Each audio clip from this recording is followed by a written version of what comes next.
Please listen to this. You see, as Muslims, we have for the longest of time come to the realization that as long as Islam thrives, there will be people who will criticize Islam, who will discredit Islam, and who would dehumanize Islam for the littlest of things that don't matter. We just started Ramadan 2024, and Drywood already has a problem with it. He made this post on X. Imagine eating a huge meal. Now imagine eating 2 huge meals in a single day. Now imagine eating 2 huge meals per day for an entire month. Now imagine eating 2 huge meals per day for an entire month and calling it fasting. Welcome to Islam, aka opposite world. Now come on.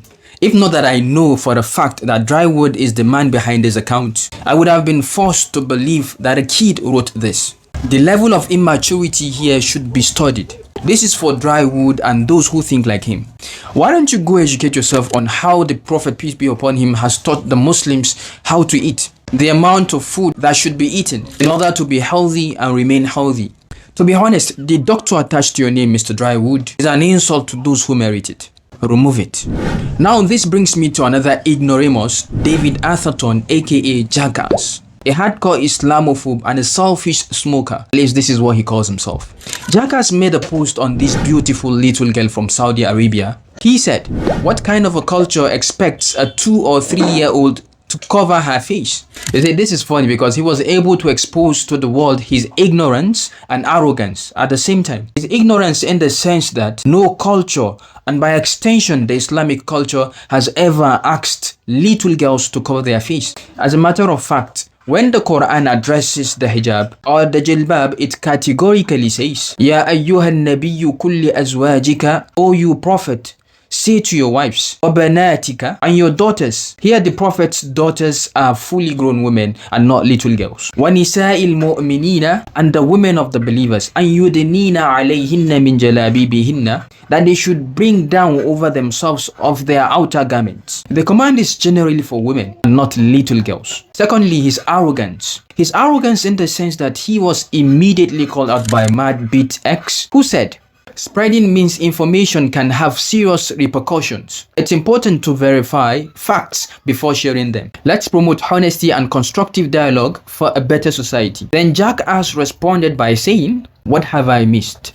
As if to say he is ready to take correction if that's not true. Sometimes tried educating him saying, it is a national dress for a national celebration only. And this is not required clothing for this girl at this age at all. It's just pride in our mother's clothes. And to further enlighten this ignoramus, Gigi said, the fact that on 22nd February we celebrate our founding day and wear our traditional dresses, this child is just wearing a costume. In other words, no one expects a child to put on a face veil. You see, that dude never responded because he knows he was wrong. And again, he was lying. Did this realization made him delete the post? No. Now the question is, why didn't he delete the post? And this is exactly what I said to him. You see, you and I know the answer.